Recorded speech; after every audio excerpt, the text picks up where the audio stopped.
we might have messed up a bit. See, what had happened last week was we put together a power rankings episode for the Premier and the Elite. We thought it was our final one of the year. Well, folks, we might have made a few mistakes, and a few teams have chirped the heck out of the Dan K Show. We gotta make amends. We gotta talk to those teams. We gotta talk about them. How about that? Coming up next on the Dan K Show, we'll also talk 15U and NCDC action. All this and more on the Dan K Show.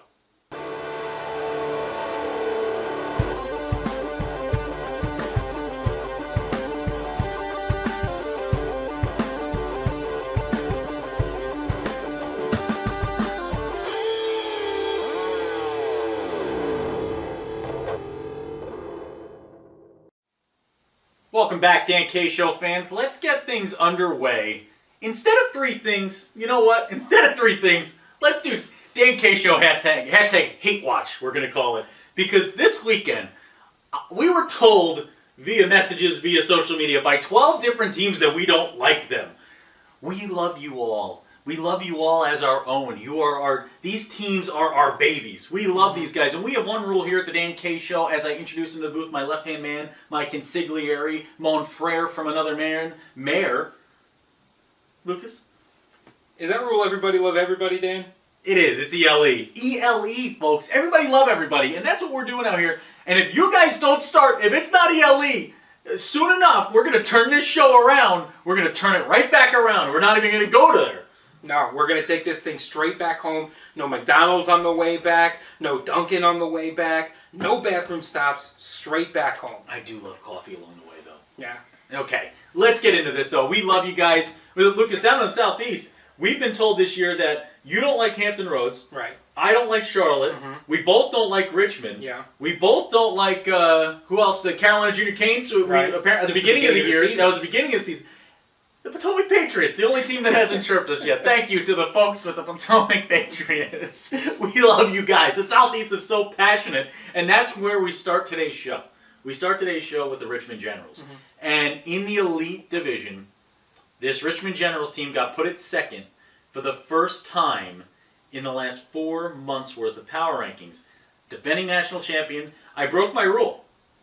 You want to be the man, you got to beat the man. I broke my rule, and whoa boy, was I made to look stupid for that one. Not only a season sweep of the Charlotte Rush, who we put at number one, but a weekend sweep for the Richmond Generals, Lucas.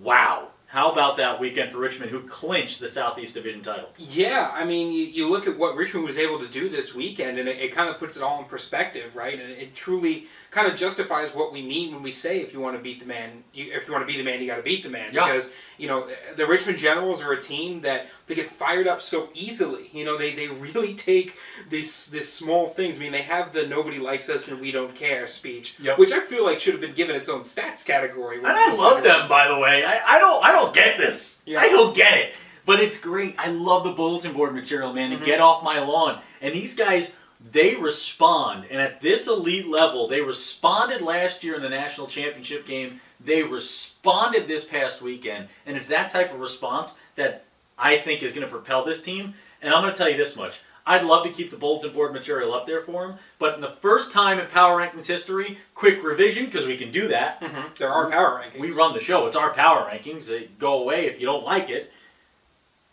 Richmond number 1, Charlotte number 2. We made the switch. Yeah, we're going to have to. I mean, Richmond outscored Charlotte 12-3 this weekend, including a 5-0 shutout. They shut out the Charlotte Rush, which is, I mean, it's tough enough to do, in a regular game situation, Dan, but then you talk about the ability to do it this late in the season when things are moving at a clip that's as well as it has. They shut out the Rush. Nick Bernstein, 56 of 56. 56 of 56. Nick Bernstein is a bear, man. He's the Bernstein Bears. This guy is an absolute book to read. He's a good time out there on the ice, and in the nick of time, this guy came up big. He's a 96-time Player of the Month award winner. He's won every award in the book. The guy has more hardware than Ace Hardware Store, and he's been incredible. Yeah, on the weekend, Nick Bernstein, 81 saves on 84 shots against the Charlotte Rush. 2 back-to-back games. So, I mean, you want to talk about on the strength of their goaltending, on the strength of their defense, on the strength of their offense. The first time I think we've ever revised a power ranking in the history of power rankings. Ever. Not maybe, yes. It feels deserved. It feels like the Richmond Generals deserve to be number one, especially after this weekend. But where we were wrong, we were also right. The number one Charlotte Rush clinched the Southeast Division in the Premier, beating those Richmond Generals this weekend. How about Richmond won 5-0 on Sunday against Charlotte? Charlotte won 5-0 against Richmond and returned the favor at the Premier level. Congratulations to Trevor Jewell and the Charlotte Rush watching that celebration in the locker room. Mm-hmm. Some of the emotions on the faces of the guys from that Premier squad, man, that's well-deserved. Yeah, and that interesting note about the Premier that we mentioned on our power rankings, the number one ranked team in the Premier Division the last 3 seasons has gone on to win the whole gosh darn thing. Make us right, Charlotte Rush. I will accept nothing less. Finally, before we move on to a certain player who may reach a certain milestone, we talk about the Midwest West Curse of the Dan K Show. We did it again. The Wisconsin Rapids River Kings, at number 2 in our Premier Power Rankings, swept by the pesky Minnesota Blue Hawks, a big team led by Spolek and the boys. Really, really gave them a lot to handle this weekend in Wisconsin. Yeah, I mean, they always seem to find a way, the Minnesota Blue Hawks do. And, we put the River Kings up there on the back of some recent wins, especially after the still in first place Hudson Havoc. So you have to give that the respect it deserves, I think.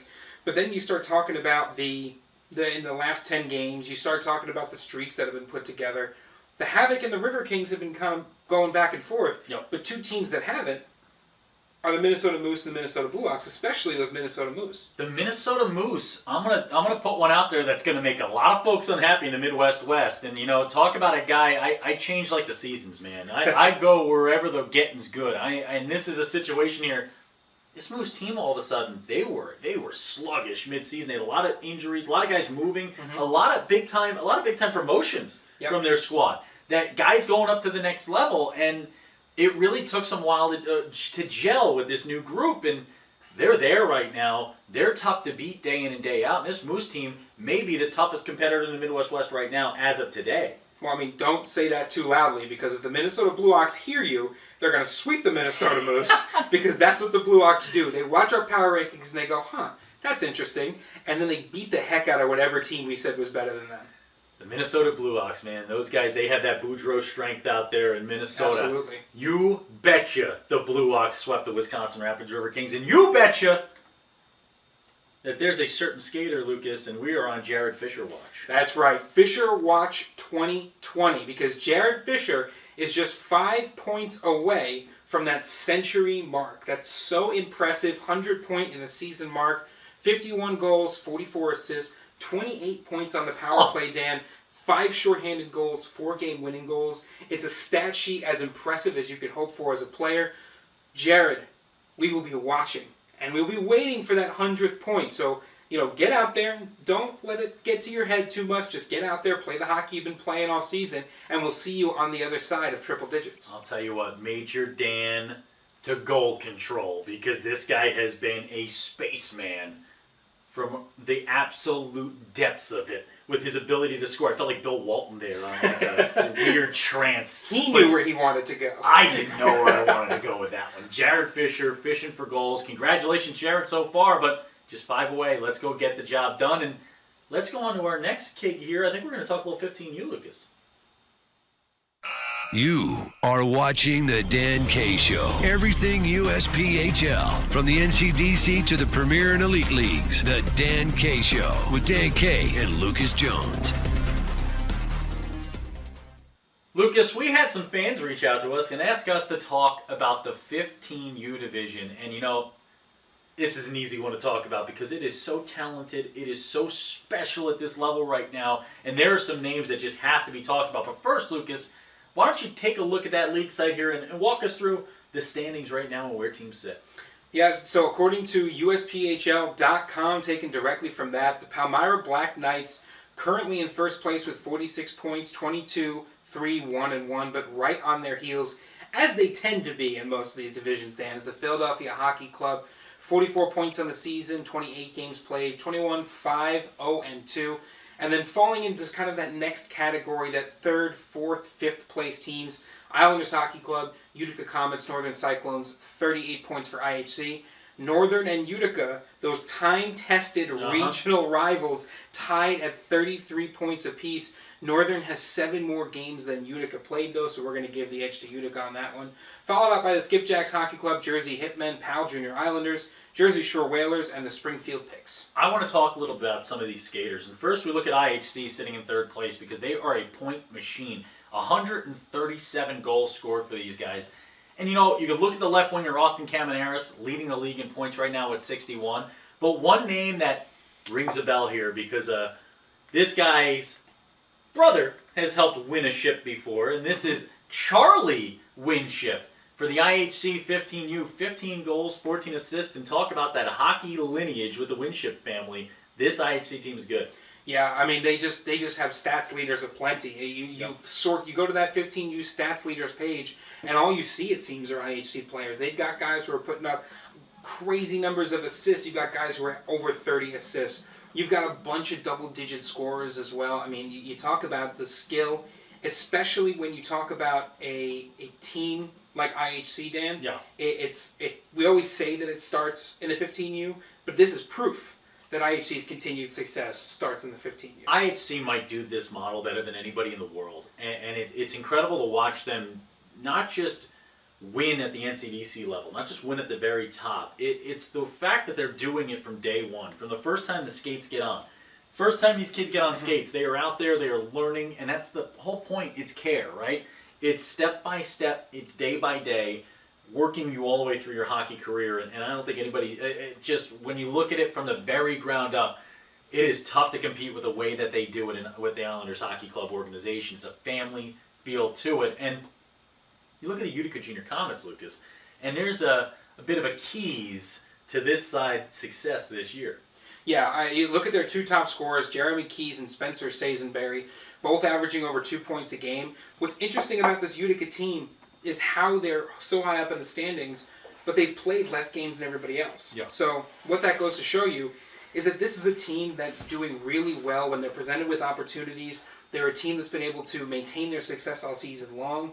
You know, it'd be interesting to see where they'd be at once they catch up with those games, you know, because you can't always assume that they're going to continue to be wins or losses, but it would certainly be interesting to see what happens there, Dan. And the one thing that I really like from this squad as well, the low amount of penalties that they've taken. They're not a team that takes a ton of penalties. They play a very clean game of hockey. You love to see that from Utica. And Sazenberry's a guy who has been on the show before. We actually had a video that we broke down of him scoring a goal, and this is a team that tactically plays the game right. These guys are learning the game the correct way. And speaking of playing the game the correct way, how about leading? Guess what organization has the leading scorer at the defenseman position? Guess what organization has the leading scorer at the defenseman position?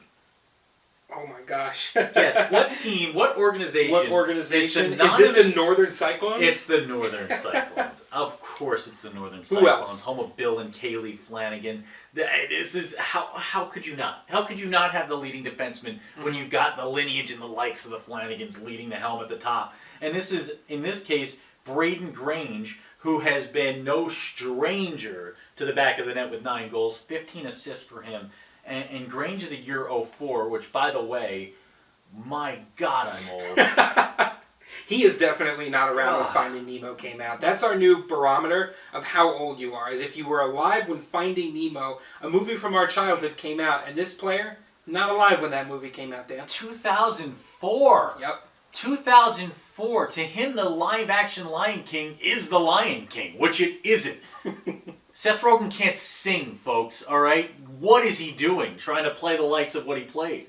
Well, Dan, I'll tell you one thing about Grange, is when it comes to defensemen, he is certainly at the ZZ top of the list. Let's move on. Also a reference that these 04s have literally no idea. They don't know what you're talking about. They think it's a hair cuttery. They think, oh, ZZ top. Yeah, I got that. That's when you do the little jagged edge in the side of the haircut, and then you have the high top fade. No, it isn't. Last team, we got to talk about the Palmyra Black Knights here, Lucas, because this is a team that does it with a full team effort. And you look at William Hershey, who has been chocolate sweet, man. This guy, 20 assists. He's been a creator for his side. Big-time centerman. Sebastian Kiley here, who has been no stranger to goal scoring. And in net, Lucas, the netminders have been unrealistic. Yeah, Braden Scotch and Eric West have both just been incredible. You know, it's one of those things where we always talk about the back-to-back net minding, and you look at a division like the 15U, and it's easy to say these guys are young, they're developing, and it's easy to write off and say, okay, well, the goaltending might not be there, the defense might not be there. But you look at this 15U division, and the teams that are at the top are the teams that have the dual goaltending threat. And that's a theme that continues as you continue to get older. So right now, the Palmyra Black Knights really doing it the right way by making sure their defense is strong, their net minding is strong, and these guys, all they do is win and make saves. What a time to be in the 15U. I can't wait to see postseason play. We will see who wins it all. Keep watching the 15U and follow along at USPHL.com. Go to divisions, hover over 15U, and check out those standing stats and schedules. Next up, before we close this thing out, we're going to do a quick little run around the NCDC and see a team that, since Lucas Jones picked against them, has been hot as a fox in a forest fire.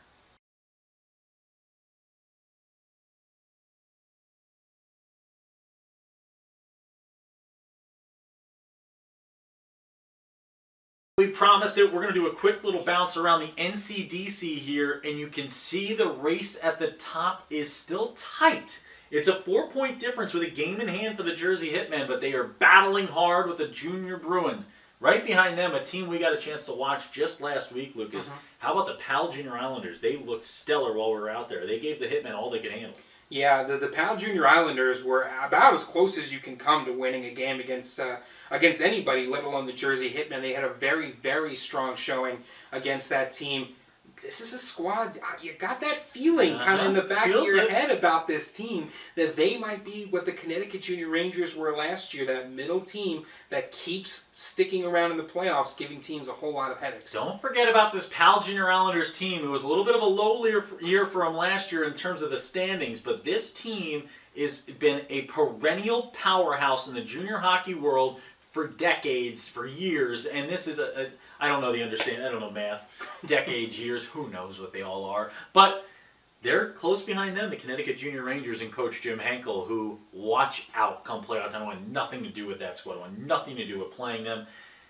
I look at the back end here, and I look at the 8th seed, and I look at a team that just 2 weeks ago, Lucas Jones said, I believe he said, I dislike... No, I'm kidding. This is another team added to the list of teams that have reached out to us recently and been like, why don't you like it? We love the New Hampshire Junior Monarchs. We love Coach Frew. And this team, Lucas, has worked its way in after you said you thought they were going to miss the postseason. Now they got 6 points in hand on the Bandits and sitting at 8th spot tied with the Thunder.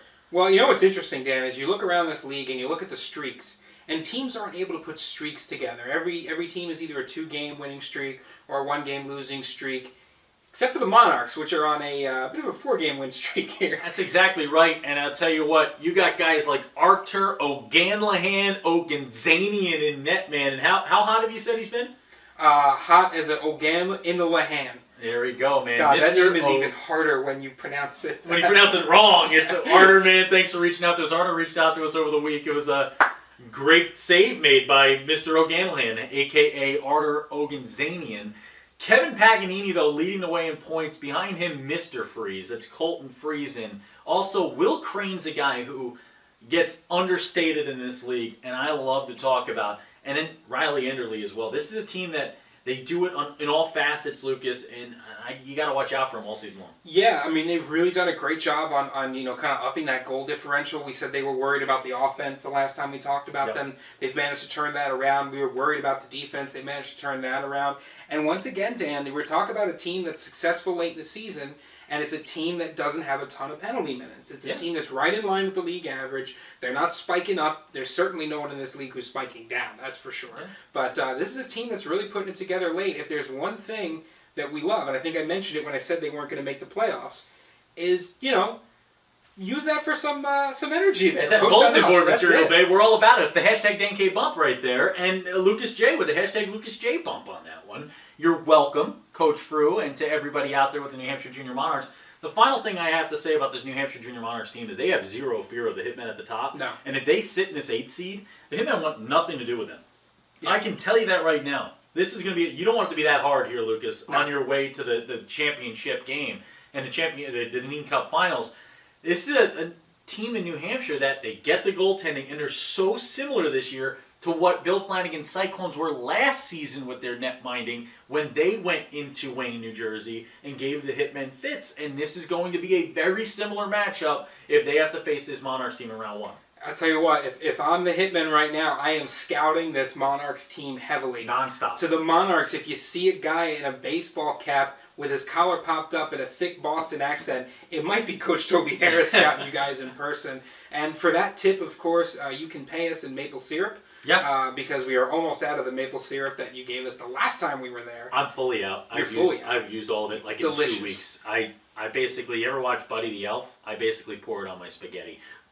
Go ahead. I was going to say, you know what the best way to make sure that we get to your rink is to keep climbing in the standings. Oh, I think you said to keep giving us syrup. Well, I mean, keep giving us syrup as well. But the more you climb in the standings come playoff time, when some things get shifted around, I mean, who knows? You might end up with home ice advantage. Speaking of shifting around, let's shift over to the empty net. Welcome to the empty net.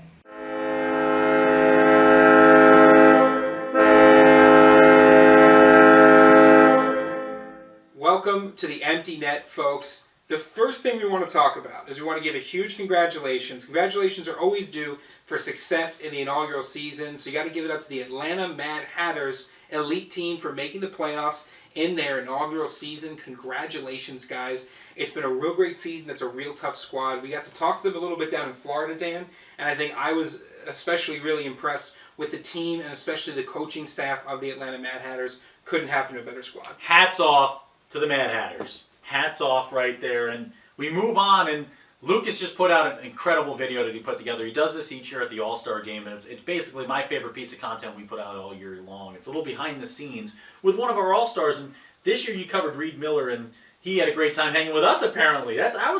We had a great time with you, Reed. Absolutely. It was great getting to hang out with Reed a little bit through his pregame ritual. It was fun getting to put that little interview clip together. And you got to love these players. You know, they're out there on the ice, and they kind of do their thing out there. But then you get to talk to him, Dan. It's like a whole other world. I loved his quote from the end of that is, if you love the game is going to love you back. And it's certainly about as true a statement as I've ever heard. The Aviator Hockey Club tweeted at us, and all they tweeted was 15. 15 consecutive victories for the New York Aviators, who became the first team in Power Rankings history to be outside the top 10 all season and end the year in the top 4. Number 4 overall. I think after the River Kings weekend, I would put him at number 2. This Aviators team, I mean, you talk about peaking at the right time. No way am I making a tattoo bet with them this year. No shot, Joe. No shot am I doing that this year. No tattoo bets. No, certainly not. And I make no mistake, guys, I am watching that goals for column. I am watching it extremely What was the intently. number again? I said they wouldn't be the leading goal scorer in the league. Now, the Chicago Cougars are at 274 Oh, they got a lot of goal building. scorers. You got a lot of room. So I've got some room, but I'm scared to say that in public because now the Aviators are going to start scoring pucks without mercy. Score them. Score them. Teams playing against them, pull the netminders. Let's go. Let's get this man punished. We thank you guys for watching. I had a really good time today. This has been a fun show. We remind you, ELE. Everybody love everybody. We love you guys. Love what you're putting out there on the ice. Each and every team out there, you should pat yourselves on the back, man. It's been an incredible season so far. Still a lot more to go. We're nearing playoff time. Get ready for the Dan K Show Playoff Challenge. The pick challenge. Winner this year, Lucas, Oh, boy.